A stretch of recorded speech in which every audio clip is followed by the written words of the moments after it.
السلام عليكم. اليوم في مطبخ ام ان شاء الله راح ندير لكم تحليه خفيفه سهله سريعه بالفراز. بما اننا في موسم الفراز نغتنم الفرصه باش نوجدوا بمثل هذه التحليات. واش راح نحتاج؟ للطبقه الاولى راح ندير نص لتر تاع الحليب، 4 مغارف كبار تاع السكر، 2 مغارف كبار تاع لا مايزينا النشا، ومغرف صغيره تاع لا فاني.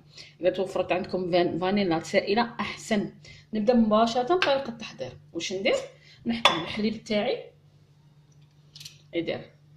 ندير السكر في الاول، وندير لا مايزينا تاعنا ونخلطهم. ندير معاهم شويه تاع الحليب فقط ما نكتروش باش نذوبوا هاد المقادير. نديرو كلش بارد في بارد.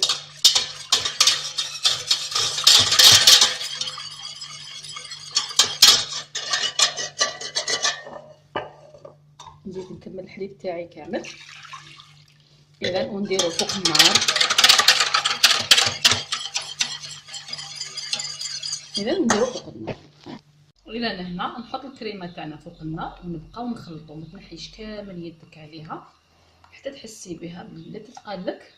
كما رانا نشاهدو هنايا هاي شغل عين كريم باتيسير. ها هي تقالت لنا، يعني تبقاي تخلطي بارد في بارد وهي فوق النار حتى تجمد لك. اذا هنا يبدا تعقد. هنا الغليه الاولى نطفي عليها ما نخلوهاش تغلي، وندير لها هذيك المغرفه الصغيره تاع الفانيلا. لازم حتى تطفي باش ديري لافاني باش ما يروحش المخلوط تاع الفانيلا تاعنا.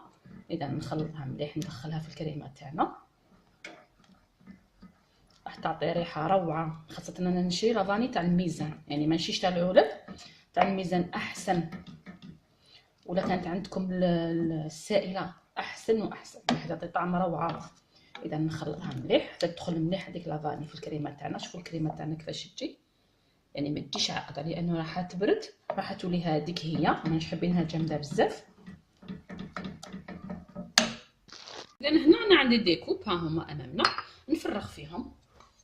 يعني ندير حوالي النص تاع الكريمه لانه من بعد راح نكملوا بالتزيين. نبدا نعملوا النص بهذه الطريقه وندخلهم يبردوا مليح باش نكملوا التزيين تاعنا.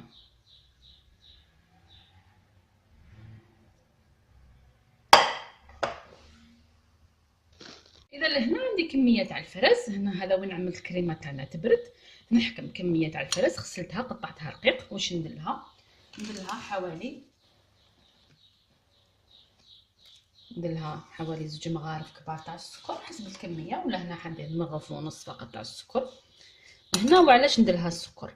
هذاك الفريزه راح تطلق لنا هذاك الجو تاعها، والفريزه راح تولي لنا طريه وتولي بنينه. لانه هذا الوقت يعني ماشي تجي الفريزه ماهيش تجي بنينه بزاف، يعني تجي قارصه شويه. ندير لها بهذه الطريقه. واش ندير لها؟ نغطيها بكيس بلاستيكي وندخلها الثلاجه. يعني قيس ما تبرد لنا هذيك الكريمه تاعنا. هاد الفراس تاعنا راحين يبردوا لنا، ونتلاقاو باش نكملوا التحليه تاعنا مع بعض. اذا نديروهم يبردوا مع بعض.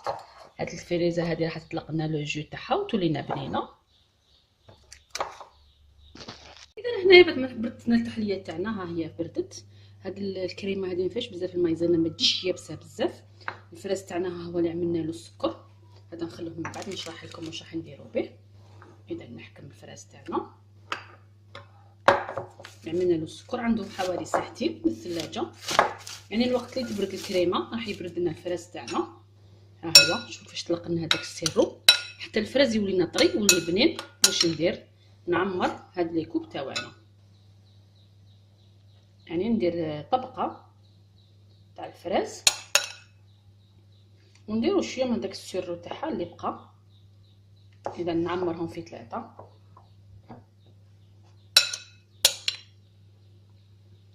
اذا نقسمهم على 3 باش يجونا كامل كيف كيف.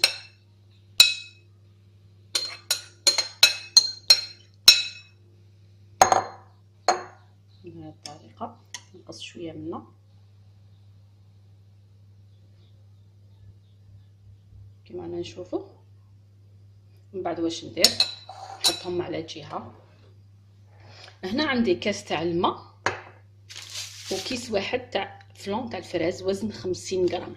يعني اللي نديروه حنا في نص ريطله تاع الحليب راح نديرها لكم في كاس تاع الماء.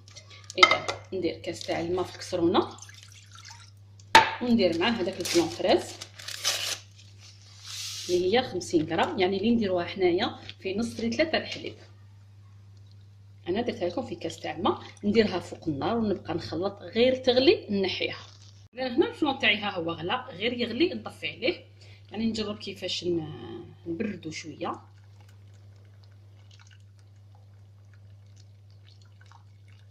ونبقى يعني ونفرغ فوق الفراز تاعنا هذاك، نغطيه حتى يتغطى لنا كامل.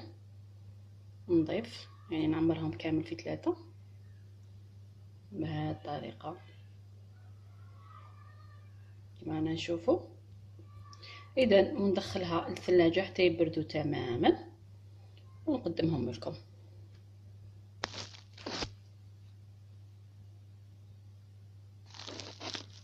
اذا التحليه تاع الفراس تاعنا هي بعد ما بردت راح نوريها لكم عن قرب.